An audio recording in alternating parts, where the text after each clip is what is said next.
नमस्ते दोस्तों, आशा है आप सब स्वस्थ और बहुत अच्छे होंगे। आज हम जानेंगे आस्था से क्या होता है।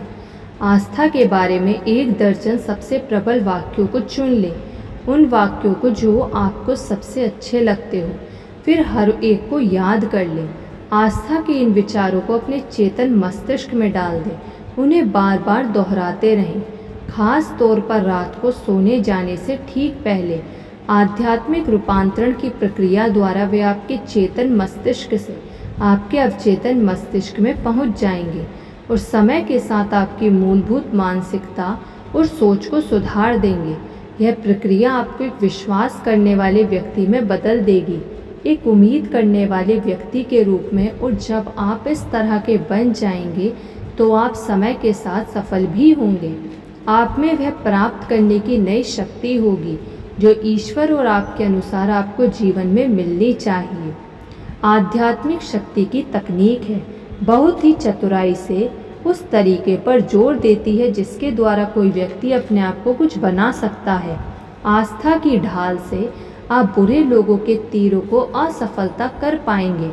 आस्था, विश्वास, सकारात्मक चिंतन, ईश्वर में आस्था, दूसरे लोगों में आस्था, खुद में आस्था, जीवन में आस्था, यह उस तकनीक का सार है जो यह सिखाती है अगर आप विश्वास कर सकते हैं।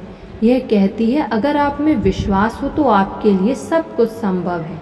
अगर आप में विश्वास है तो आपके लिए कुछ भी असंभव नहीं है। आपकी जितनी आस्था होगी आपको उतना ही मिलेगा। विश्वास करो, विश्वास करो। और यह इस सच्चाई को बार बार बताती है कि अगर आप में आस्था है तो आप पहाड़ को भी हिला सकते हैं। कोई शंकालु व्यक्ति जिसने कभी सही चिंतन के प्रभाव के सशक्त नियम के बारे में नहीं सीखा, मेरी बातों पर शंका कर सकता है। वह सोच सकता है कि जब इस तकनीक का प्रयोग किया जाता है तो इस तरह के आश्चर्यजनक परिणाम प्राप्त नहीं होंगे। परिणाम बेहतर बन जाते हैं जब आप बुरे की बजाय अच्छे की उम्मीद करते हैं। इसका कारण है कि यह आत्मशंका से मुक्त होने के कारण आप अपने प्रयास में अपना सब कुछ लगा सकते हैं और कोई भी अवरोध उस व्यक्ति की राह में खड़ा नहीं कर सकता जो किसी समस्या पर अपना सब कुछ लगा देता है।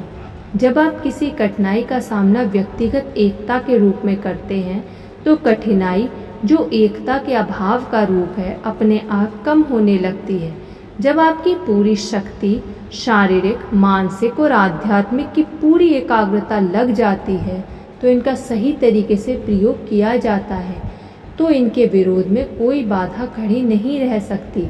सर्वश्रेष्ठ की उम्मीद करने का मतलब यह है कि आप अपने पूरे दिल से किसी चीज़ को हासिल करने की कोशिश करते हैं। लोग जीवन में इसलिए असफल नहीं होते क्योंकि उनमें योग्यता की कमी होती है, बल्कि इसलिए असफल होते हैं क्योंकि वे पूरे दिल से काम नहीं करते। उन्हें पूरे दिल से सफलता की उम्मीद नहीं होती, इसमें उनका दिल नहीं लगता, जिसका मतलब है कि वे पूरी तरह से सफलता की उम्मीद नहीं करते। परिणाम उस व्यक्ति को नहीं मिलते जो अपेक्षित परिणामों के लिए पूरे दिल से काम करने से इनकार कर देते हैं। जिंदगी में सफलता पाने की, वह हासिल करने की जिसकी आपके मन में प्रबल इच्छा है, महत्वपूर्ण कुंजी यह है कि आप पूरे दिल से उस काम में जुट जाएं जिसे आप करना चाहते हैं। दूसरे शब्दों में, आप जो भी कर रहे हों उसमें समर्पण भाव से अपने आप को झोंक दें, उसमें अपना सब कुछ झोंक दें, कुछ भी बचाकर ना रखें। जिंदगी उस व्यक्ति को कभी असफल नहीं कर सकती जो अपना सब कुछ झोंक देता है, परंतु दुर्भाग्य से अधिकांश लोग ऐसा नहीं करते। दरअसल बहुत कम लोग ऐसा करते हैं और यह असफलता का दुखद कारण है। अगर यह असफलता ना भी हो तो भी वह कारण है कि हम आधा अधूरा हासिल कर पाते हैं। ज़्यादातर लोग, चाहे वे एथलीट हो या ना हो, रोक कर रखने वाले लोग होते हैं, यानी कि वह हमेशा कुछ ना कुछ रिजर्व में रखते हैं। वे प्रतियोगिता में अपना 100% समर्पण नहीं करते। इस तथ्य के कारण वे उन सर्वश्रेष्ठ ऊंचाइयों को हासिल नहीं कर पाते जिसमें वे समर्थ हैं।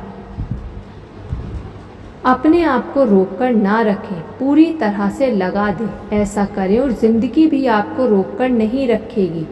एक प्रसिद्ध अपने विद्यार्थियों को प्रशिक्षण दे रहे थे कि किस तरह ऊंची ट्रेपेज बार पर प्रदर्शन किया जाए। आखिरकार इस कला में पूरे निर्देश समझाने के बाद उन्होंने उनसे अपनी योग्यता का प्रदर्शन करने को कहा।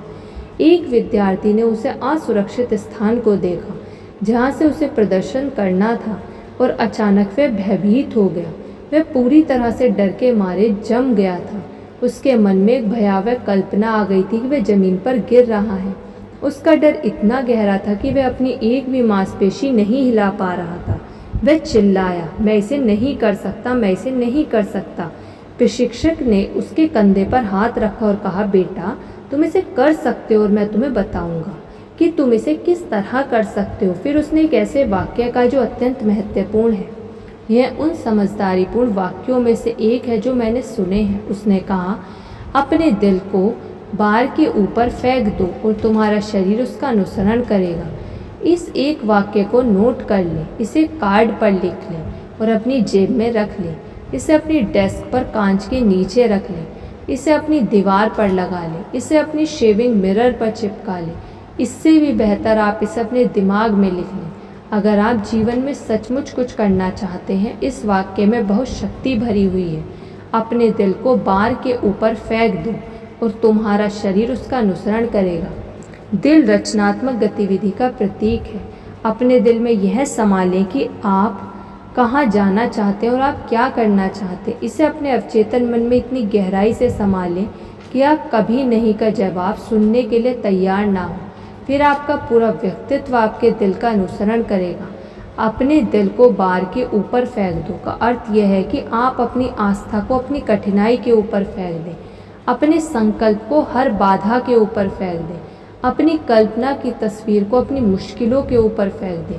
दूसरे शब्दों में अपने आध्यात्मिक स्वरूप को बार के ऊपर फेंक दें। आपका भौतिक स्वरूप अनुसरण करेगा और आपको आस्था द्वारा प्रेरित मस्तिष्क के माध्यम से विजय दिलवाएगा। सबसे बुरे की बजाय सर्वश्रेष्ठ की उम्मीद करें और आप अपने दिल की इच्छा को हासिल कर लेंगे। आपके दिल में क्या है, अच्छा या बुरा, कमज़ोर या शक्तिशाली, वही अंत में आपके पास लौट कर आता है। इस बारे में सावधान रहें कि आप क्या चाहते, क्योंकि आपको वह मिल जाएगा। धन्यवाद। आपको ये वीडियो कैसी लगी कमेंट करके ज़रूर बताइएगा। यदि आपने अभी तक इस चैनल को सब्सक्राइब नहीं किया तो सब्सक्राइब कर लीजिए और इस वीडियो को लाइक कर दीजिए। धन्यवाद।